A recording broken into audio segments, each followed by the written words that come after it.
Hi, Sean here. Today's topic, originality. Now, a big problem with gaming nowadays is that they're all trying to copy a certain game. It's a certain game with very good graphics, a very fun game, but it's one game and everyone wants to be it. Now, obviously, this game is Call of Duty Modern Warfare, and everyone wants to get in on some of the action. Now, there's a problem though. Everyone who tries to beat it just remakes it, rehashes it, and that's not the right way to do things, because the problem with this is you're not going to end up with a better version of Call of Duty that everyone's going to rush out and buy. You're going to turn out with a crappy Call of Duty. Now let's imagine Call of Duty as a Snickers bar. A little bit stagnated here and there, but still a delicious candy bar. But then EA comes in and makes Medal of Honor. And so they take a big bite out of it, and now you just have half of candy bar, and they realize this. So then they defecate on the other half to make the rest of Medal of Honor. And it just turns out to be a broken game, and nobody wants it because, well, they already have Call of Duty, which is better. So EA turns out with a huge financial loss. Gamers either don't get a new game or get swindled out of their hard-earned money, and really nobody wins here. So, just using that as an example, how did Call of Duty get so successful? Well, actually, the story begins with a game that you might be familiar with. It's called Medal of Honor. Not Medal of Honor, the copy of Call of Duty, but Medal of Honor, the game that came before Call of Duty. Yes, that is right. Medal of Honor wasn't always trailing behind Call of Duty, trying to catch up, but there was a time when it was its own series.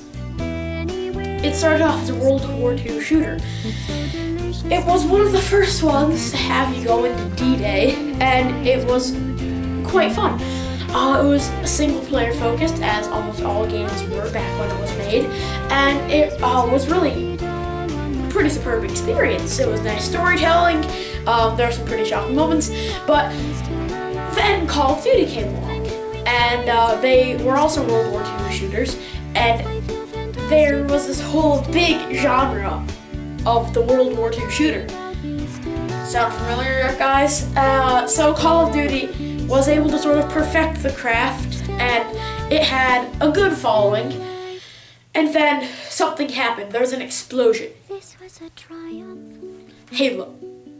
Combat Evolved. It's a video game that probably most of you are familiar with, and it's a very popular series, not so much nowadays as it was before, but still it was very big at a certain point of time, because they looked at the World War II shooter and decided, hey, that's getting sort of boring. We are going to make a future shooter, where suddenly you're going in with futuristic guns shooting spikes that are purple, and actually now that I think about it, a lot of guns are purple. But that's not the point, because it was something that was different from the modern genre of the day, and it really broke out, and suddenly everyone was trying to copy Halo. Everybody was making their own version where they would have big gruff guys in space with futuristic weapons doing weird things, and that was the big story of the time. And then that got stagnated, and then a savior of sorts came. It was Call of Duty Modern Warfare. Now, a lot of you guys won't consider that a savior because, well, it hasn't exactly been doing the greatest things for the genre, if you know what I mean. As we said, Medal of Honor earlier, and pretty much every other military shooter since. But it actually is quite the superb series if you can get past sort of the negative effects it's had on society. Gaming mostly, not the other part of society other than the whole noob hating thing that sort of was a big thing on Call of Duty. And so it had a really cool leveling system. a really nice perk system, guns that were fun to play around with, and it was really a different thing than what people were used to. Suddenly, all of the guns were up to date and fully automatic, and people were loving it, and people continued to love it. And then they made another one, and then another one, and that's where we're at now.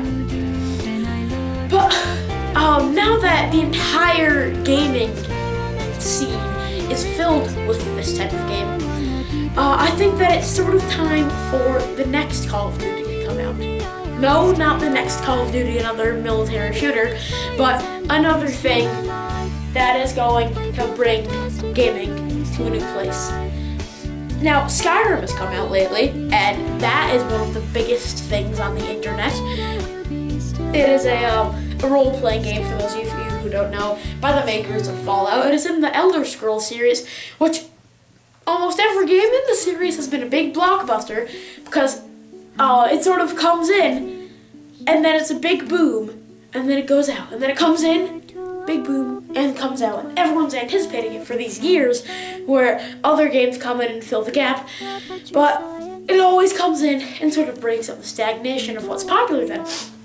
And so I think, other than the fact of it being a fantastic game, if you ask some people, it sort of sounds like a loaf of bread made by God, covered in Hershey's chocolate syrup, and then eaten by Michael Moore, and then turned into a documentary.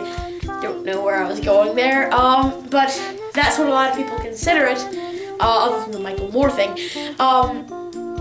And I wouldn't go to doubt that I haven't actually had any hands-on time with it, but I've seen a lot of media about it, and I played Fallout 3, which is sort of similar. So, where does this leave us?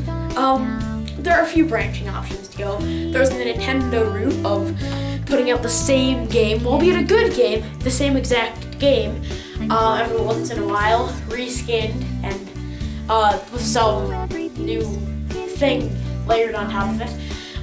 There is the sort of tactic that is used by Sony, which is just sort of let third parties do their own thing, or there is continue on this route, which a lot of people seem to have no intention of not doing. So I leave you with this.